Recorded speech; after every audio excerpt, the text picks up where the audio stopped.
Hello everyone and welcome back to the channel, Say What's Real TV. This review is for Hulu's Reasonable Doubt, Season 2, Episode 4, Primetime.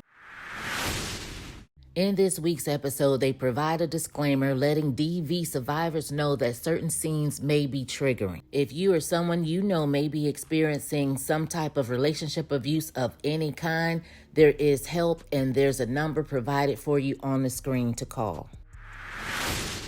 So when we open up the episode, Chanel, she's in her jail cell apparently having a nightmare. And we get this flashback scene to her and JT the day in question of his unaliving. So apparently the abuse had already started because her face is already bruised up, but she's asking him, let me leave, let me go. He's telling her, no, F that, you don't get to leave. He basically walks off from her, turning his back to her, telling her that's not gonna happen. Chanel, she gets fed up, she picks up the trophy and she goes to wailing in on his behind extremely violently where you just see blood splatter everywhere. She then wakes up in a panic back in the jail cell, and the question is, was this reality playing out in her dreams? Now, normally I do a play-by-play, but I'm going to lump all of Spencer's scenes together because there was a lot of back and forth and flashbacks in this particular episode. So Lewis, he goes and picks Spencer up from school and he shows them something that he saw on the school's IG page. And Spencer tells him that he auditioned for the musical Hamilton.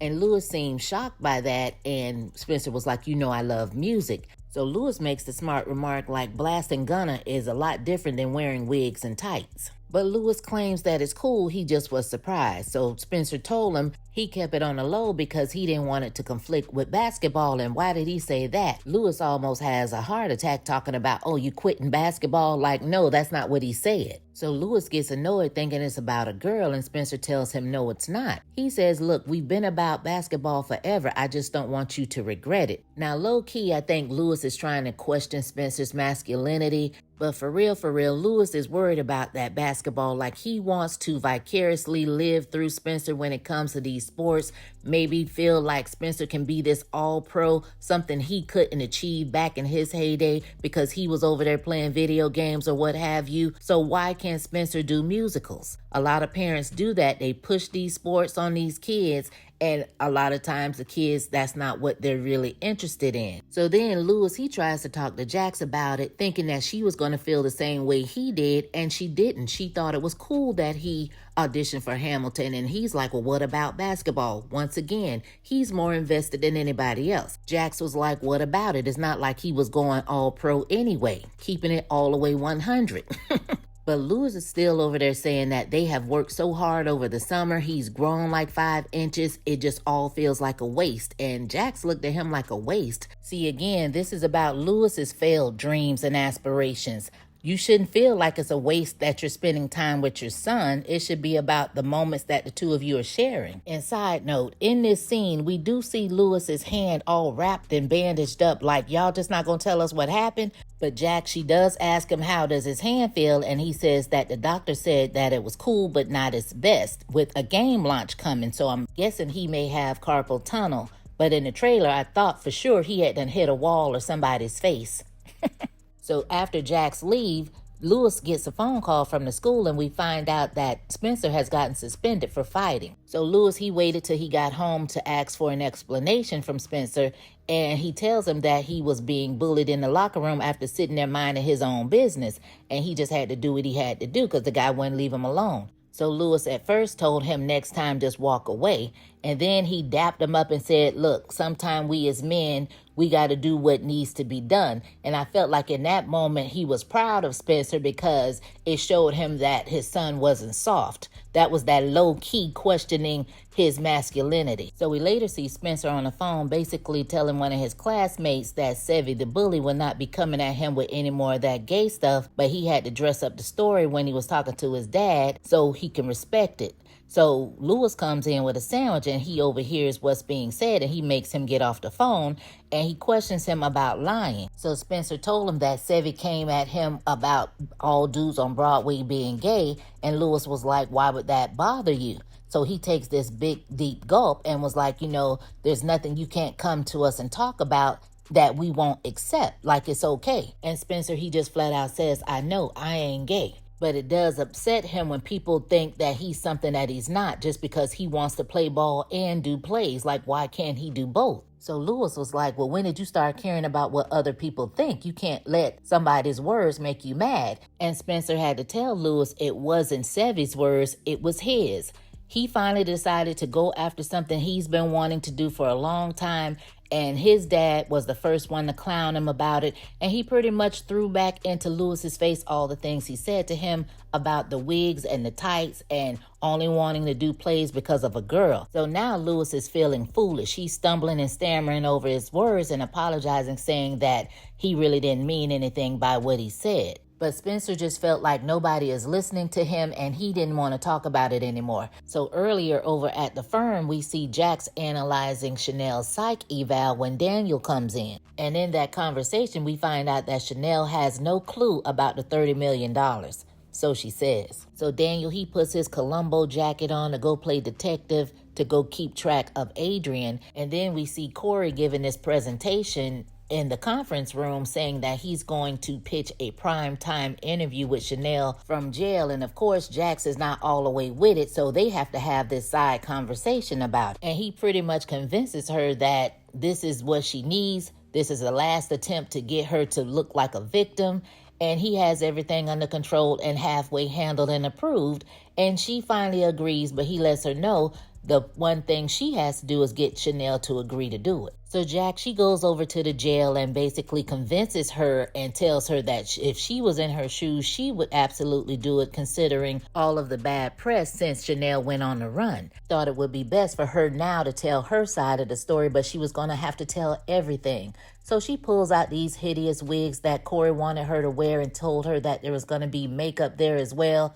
And then this is where we get our first flashback to where Chanel first met JT back in August of 2007 at a photo shoot that she was doing for a magazine she was working for. And I find that interesting because in season 1, it was made to appear that Chanel was just this gold digger and she finally hit a lick when she met this pro football player. But clearly she had a career. She was running things and handling her business and loving it when she met this fool. So we see JT step to her like, I don't see too many sisters in charge of things. And Chanel wasn't impressed by him at all. So he tried inviting her to one of his games. Chanel was like, I don't know you and I don't like football. And I think that was a challenge for him because he's like, we're going to have to change that. So maybe his mission was to break her all the way down because how dare you not be into me? Like, I'm the man. So he hits her with the line, how often do you get someone that's going to take care of you? And I guess that was music to Chanel's ears because the next thing we know, it's a month later and we see the two of them in the bed, skinning and grinning, and Chanel is loving it. So apparently they've been talking for hours and hours. And JT, he's pretty much saying all the right things to her, telling her things that he feels she wants to hear, how beautiful she is, how he loves the way she says his name, how he loves every inch of her body, and wanting to know, has she always been this confident person? And she reveals that she used to be chubby back in the day. And in this conversation, it's confirmed that Natasha is his daughter with Ebony Phillips, which is going to be played by Candy. So JT tells her that Natasha means the world to him, and Chanel wanted to know why didn't he marry the mother of his child. So he says that Ebony had a lot of issues and that marriage means a lot to him. It's basically forever for him. It's to the sticks. And that's probably why Chanel had to divorce him in the black, like in a black dress. Like that's the only way she was going to be free from him in death only, okay? But anyway, I guess he didn't love Ebony enough for all of that, but I'm wondering how much did he contribute to Ebony's issues? We see Evan and Adrian, and come to find out after he pulled up on him in last week's episode, he sent him to Jamaica so he can get a clear head and to lay low from the media after he got arrested with Chanel. So apparently that clout liquor Evan over there sipping on giving him some liquid courage because he talking all reckless to Adrian. He's asking him, did you fall in love with Chanel or were you just having sex with her? Like, cause you didn't deliver my money like you were supposed to. I'm still waiting on my $30 million. So Adrian standing there with this dumb, stupid look on his face, smirking like he think it's a game. He tells Evan he thinks that they should be patient and that they should wait till after the trial. But Evan was like, no, sir. Slap, slap, slap all up in Adrian's face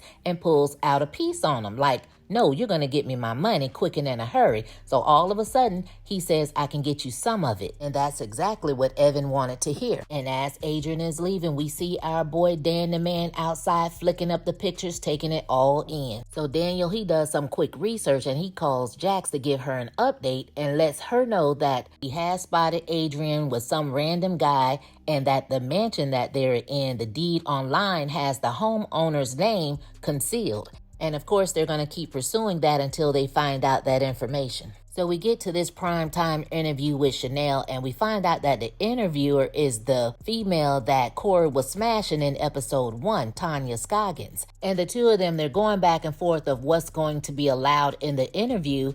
And apparently Tanya is still upset with Corey for kicking her out of his house that night before she was able to get one off. And Corey really didn't care. He was like, whatever, back to what we're talking about. So as Corey is talking about Jax is walking up and Tanya looks at her up and down.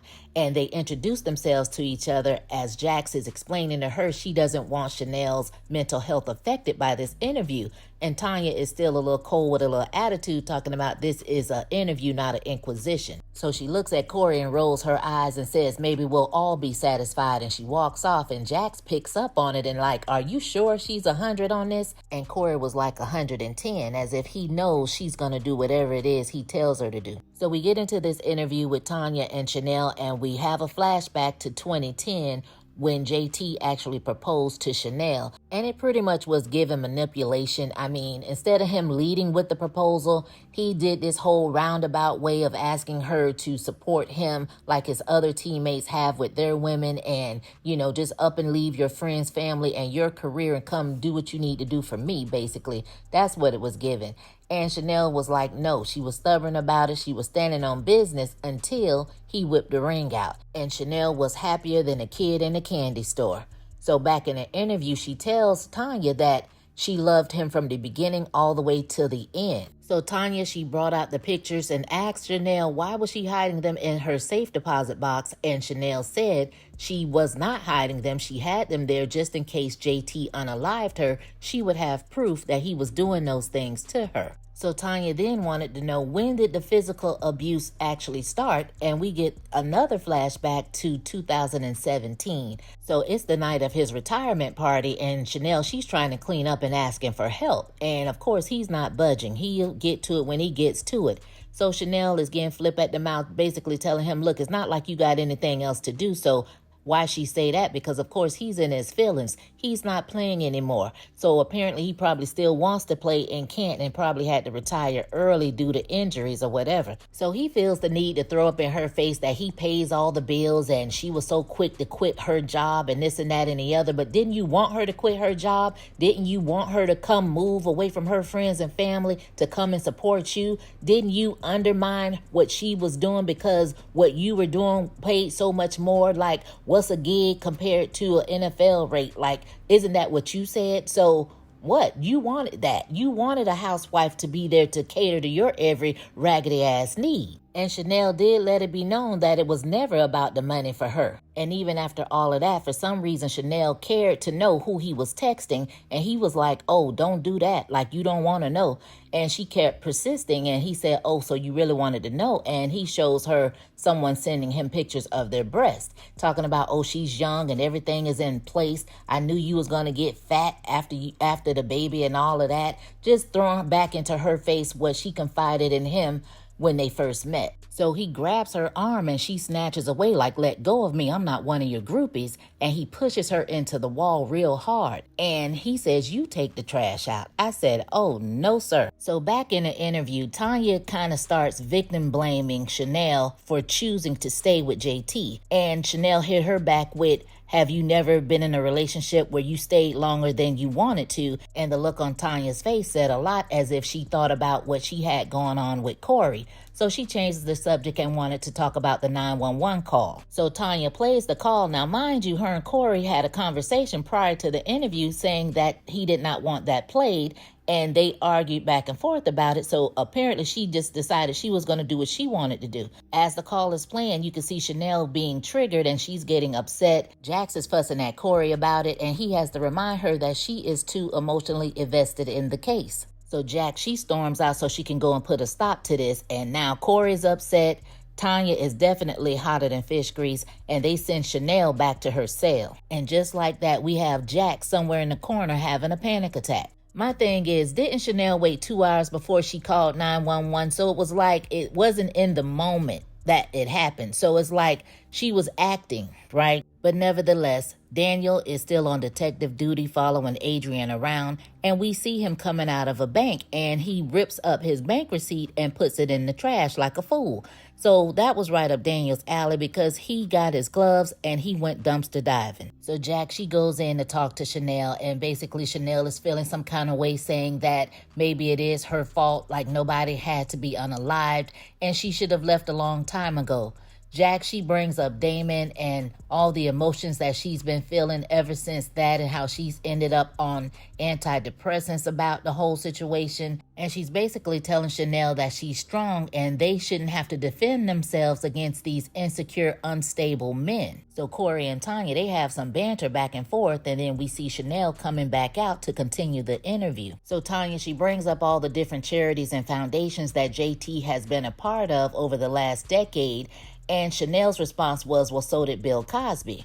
So Tanya was taken aback by that comment, and Chanel said it shouldn't be any surprise that people behave differently when nobody else is watching, which is facts.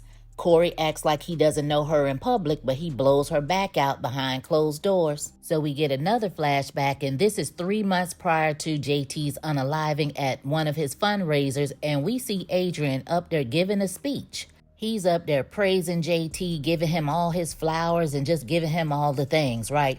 Next thing you know, you see Adrian and Chanel in the bathroom getting hot and heavy and steamy, hunching down as if JT is not somewhere walking around in the vicinity of this event. So this is a prime example of you act one way in public, but behind closed doors, you're a totally different person. So all this could be a facade that Chanel is putting on, playing in our face. And I'm wondering, when did this affair actually start? And then Chanel tells Tanya that everyone keeps secrets, and I found it interesting that the camera panned to Corey and Jax at that very moment. And then we see Chanel laying in the bed, and she has bruises all over her face. We hear JT talking in the background saying that, I didn't mean to hit you. I just thought that you left me at the event. I couldn't find you. And Chanel was like, I'm still here. And she's nursing him, trying to put wet rags all over his face. And he's like, please don't go. Just stay with me until I fall asleep, as he waits for the pain medication to kick in. But somehow he does manage to tell her that nobody's ever going to love her the way he loves her. And I'm like, I hope the hell not. And she tells Tanya, imagine someone banging your head through the wall and then begging you to take their pain away. It's the audacity of it all. So again, it was like Tanya was really trying to point the finger at Chanel. So she starts asking her, like, what made you defend yourself now? Like, out of all this time, why now? Was it the pregnancy? And Chanel is looking at her like, pregnancy? Like, what are you talking about? So she says to her, were you not aware that JT was having an affair with a woman named Tony Holly? So she pulls out a copy of this check that JT allegedly gave Tony to terminate the pregnancy. And she tells Chanel that she thinks that she knows Tony, so she would understand that that would be a trigger for her. And Chanel is shaking her head looking like, Tony? Like she has absolutely no clue about Tony and JT. So Tanya was adamant about asking what was so different this time, and Chanel let her know, look, I'm done. So she basically told her she allowed her to pick her apart for hours, but there may be reasons that JT did the things that he did, but at this point in time, it's not her job to care anymore. And she tells Tanya the only thing she is guilty of is choosing her life over his for the very first time, leaving Tanya to sit in it and reflect on her own life. So now that the interview is all over, Corey, he steps to Tanya and tells her that was a real low blow for her to throw that pregnancy thing in there. And Tanya just says that it got approved. And so the two of them, they go back and forth, and she basically says that, so Tanya tells him that she learned a lot from the interview, and the one thing she learned from Chanel was that she's been in this situationship with Corey for way longer than she should have. And he's like, well, don't be trying to compare me to JT. She says, I'm not, but when someone shows you who they are, believe them. So Jack, she walks up, and before she can get anything out, Tanya was like, look, Corey already got on me about the pregnancy thing. And Jax was like, well, you could at least tell me where you got your information from. I'm like, that's what I want to know. Tanya basically was through with all of it. She told her, asked and answered, it was nice meeting you, Jax. And Corey, I would say see you around, but I hope not. And she walks off. So Jack, she peeps the scene and she asks Corey, so how long have you been effing her? And she's like, wow, really, Ninja? And again, Corey didn't say a word, just stood there like, I'm caught. Is it me or did Jack step to him as if she was his girl? So Jack, she goes to her car and calls her therapist, Dr. Lennon, and tells her she's not looking for a refill for what she already has. She was hoping for something a little more long-term, and I'm like, what exactly does that mean? So Jax, she finally makes it home, and she sees Lewis sitting there getting drunk as a skunk, and she's like, what's going on with you? Which child is it? He tells her about Spencer and him getting suspended and everything that went down after that, and Jax, to me, didn't really seem all that concerned. It was like, oh, that. And he tells her, I guess he's feeling somewhat like his father because we met his brother in season 1 and we know that Terrence is gay. And apparently maybe his father had a problem with the way Terrence was, always wanting him to man up or whatever. So I guess he is in his feelings because he found himself kind of doing the same thing to Spencer as what his father was doing to his brother. But Jack, she did reassure him that because he's feeling what he's feeling, he is better than his father. So Lewis over there feeling mighty down and he's feeling mighty low. And she tries to lift him up by letting him know the world would be a better and safer place with more men like him. And I'm like, I don't know about that because he's a liar. And that's when Jax remembered the hot tea from the interview and asked him, did he remember Hattie's mom, Tony? And Lewis, he's sitting there trying to play it off like he doesn't know who in the hell Tony is. Like, yeah. And she tells him that JT knocked her up and paid for the termination with a signed personal check. So Lewis over there like, did she take care of it?